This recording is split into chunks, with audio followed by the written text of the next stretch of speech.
is your vision? And I know we touched on this in the first segment, but what's your vision for the direction and approach that we want and should be taking as people leaders? Again, when I say people leaders, I'm referring to those I just mentioned: HR, workplace wellness, executive coaches, maybe business consultants that are quite, involved in an organization. So, what's your vision for the direction that we need to take as people leaders to really help link, and this is the important part, link employee well-being and organizational performance, and really help to elevate and optimize such?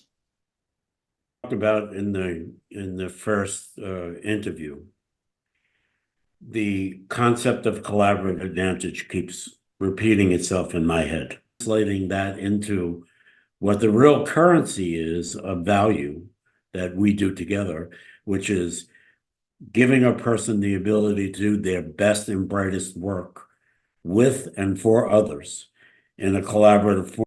How do we get the best of us, if you will, whether it be a team or a department or a function or the business or initiative anymore? It'll be embedded in everything that has to do with employee development, employee experience, life cycle, able to influence with integrity and negotiate with integrity as well, to be able to manage change, to handle transition, to have empathy and compassion for their coworkers.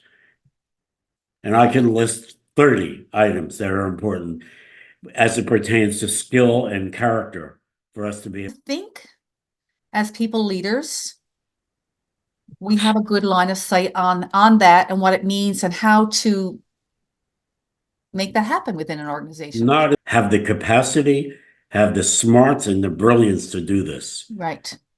That's key. That's why we're doing the program, because we know we can enable people to take their given talent and translate that into something of greater value. Concepts and constructs, one of which is a bifocal lens, and another which is the tandem bike. Now, I'm not going to give it away, and I don't want you to give it away because you're maybe, again, it's a teaser for those who come into our executive wellness leadership program. But when you have these tools in your toolkit, and we will probably actually be referencing some in the information session for those who happen to see this video segment before our information session on January 17th. Oh yeah, we'll definitely share that. Yeah, so and then a little teaser to come into the information session, and then we'll go obviously much more greater detail with those tools. And you will get that to use in your toolkit through our executive wellness leadership program. Right. So just to wrap up in a nice red bow, Marc, when I talk about the vision of making that linkage between employee well-being and organizational performance, is there one key takeaway that you can, in this short segment, you can leave them with that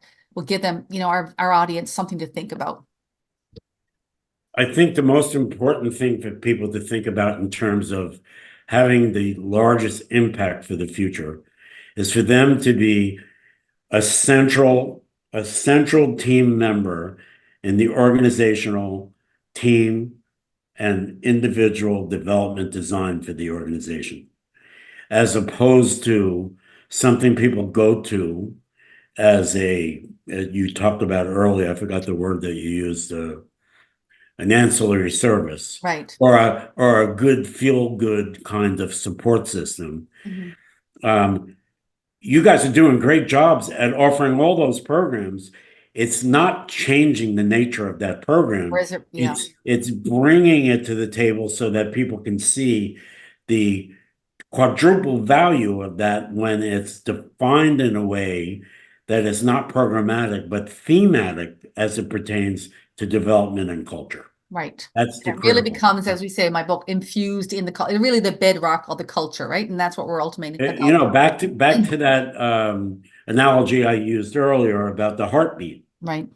Is how do we use the well-being and wellness services and programs and thought leadership?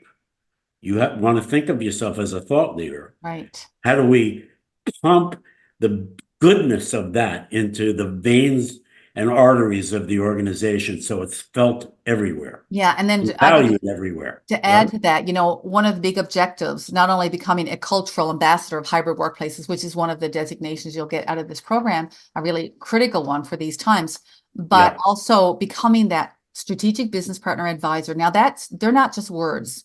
We bring them to life and we show you how to really operationalize those words to really become that true, trusted, valued strategic business partner. So yes, thanks for tuning in to this segment, and I'll be watching for segment 3. And again, to learn more about our upcoming Executive Wellness Leadership Program that's commencing on February 26th with Mark and myself, and how you can become shortlisted and a candidate for the programs. We only have 20 spaces. Please visit our program page at workplacewellnesscoe.com and sign up for our program interest list to receive an invitation to a discovery consult. And so we really look forward to meeting you, perhaps in a consult, maybe in our programs. And until we meet again, stay healthy and well. Thanks, Mark. Bye for now.